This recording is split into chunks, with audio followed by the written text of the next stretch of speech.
I don't want to go back to school. Damn it. It is Monday. Happy Martin Luther King Jr. Day. I think we're all better off with having this day and having had him in our lives. Understatement of the year. It is also a day off, but also the last day before I go back to school.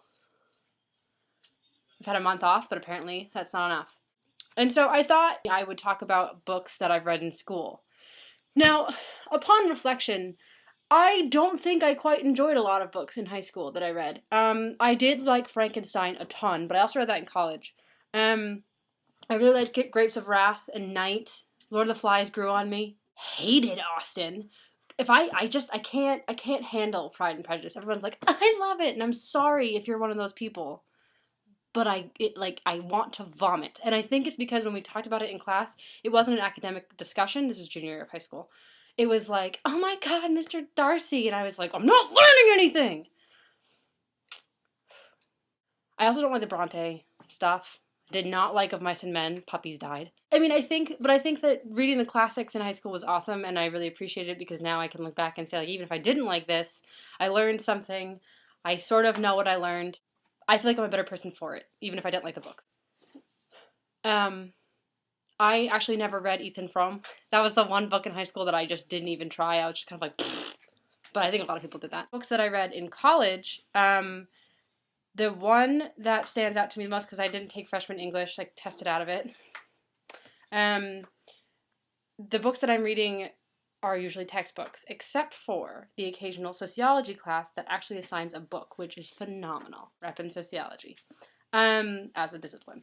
And so one book that I read my fall semester of my junior year that really resonated with me was Guyland, which is upside down, which is also upside down, which is a computer camera, so it's going to be backwards no matter what I do. I've reviewed this for you once already, but I'm going to review it again because it's excellent. And I haven't read a good book for school since. Although, well, I'll talk about it in a minute. So Guyland is written by Michael Kimmel. Guyland is, I have stuff quoted and stuff, is the world in which young men live. What I found really compelling about it is that it didn't focus on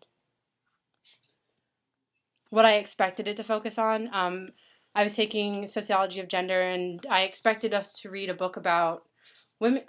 Whose hair is this? Women's inequality and, all the struggles that they've gone through and what is still left to be done. And I think that is something that needs to be read about and I enjoy reading about. But this was cool because it reflected on the gender role trappings that men experience as well, because I don't think that's talked about nearly as much. And I'm not saying that men have it harder than women. I don't like talking about hierarchies. What I am saying, though, is that gender roles don't just affect one gender, they affect all genders.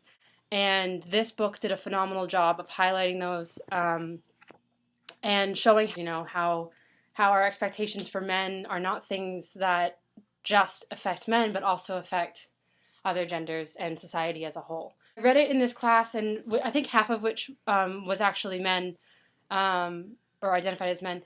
And we talked about it in class, and a lot of the guys in the class were like, the things in this book I hadn't thought about before, and, they are true, and it's, like, kind of unsettling to read about, but, like, I never thought of it this way, even though I experience it every day of my life. It's an easy read in that it's not full of big terminology, and it's also very relatable in that someone put their bookmarks in my book, in that there are examples that you can recognize in your everyday life being discussed.